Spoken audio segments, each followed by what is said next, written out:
Beelzebub's Tales to His Grandson, Chapter 5, pages 70 through 72. The System of Archangel Haraton.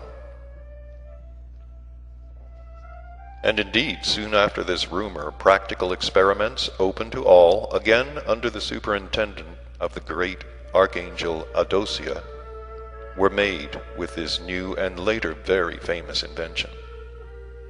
This new system was unanimously acknowledged to be the best, and very soon it was adopted for general universal service.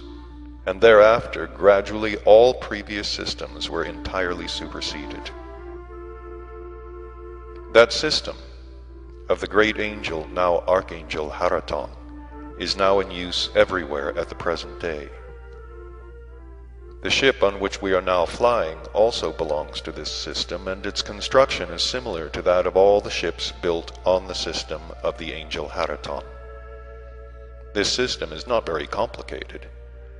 The whole of this great invention consists of only a single cylinder shaped like an ordinary barrel. The secret of this cylinder lies in the disposition of materials of which its inner side is made.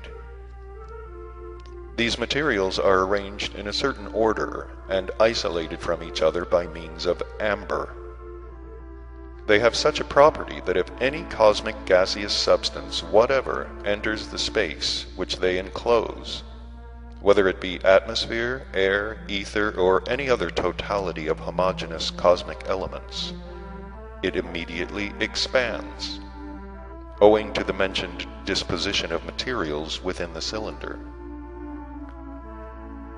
The bottom of this cylinder barrel is hermetically sealed, but its lid, although it can be closely shut, yet is so arranged on hinges that at a pressure from within it can be opened and shut again.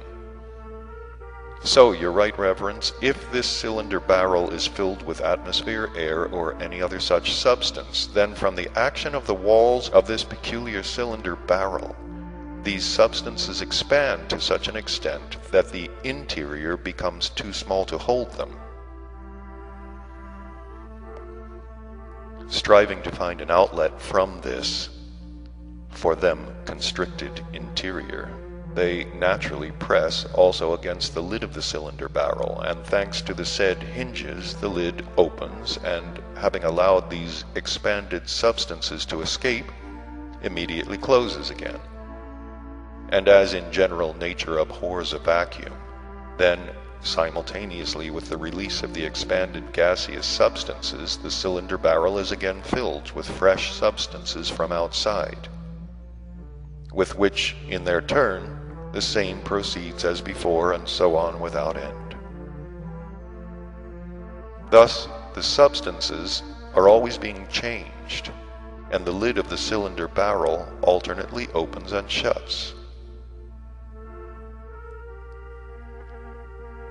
To this same lid there is fixed a very simple lever, which moves with the movement of the lid, and in turn sets in motion certain also very simple cogwheels, which again in their turn revolve the fans attached to the sides and stern of the ship itself. Thus, your right reverence, in spaces where there is no resistance, contemporary ships like ours simply fall toward the nearest stability. But in spaces where there are any cosmic substances which offer resistance, these substances, whatever their density, with the aid of this cylinder, enable the ship to move in any desired direction. It is interesting to remark that the denser the substance is in any given part of the universe, the better and more strongly the charging and discharging of this cylinder barrel proceed. And in consequence, of course, the force of the movement of the levers is also changed.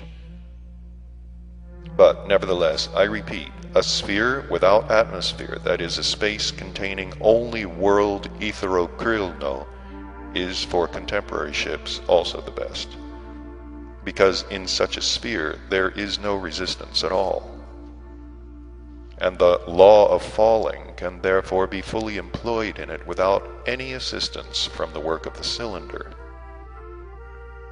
Further than this, the contemporary ships are also good because they contain such possibilities that in atmosphereless spaces, an impetus can be given to them in any direction, and they can fall just where desired without the complicated manipulations necessary in ships of the system of St. Benoma.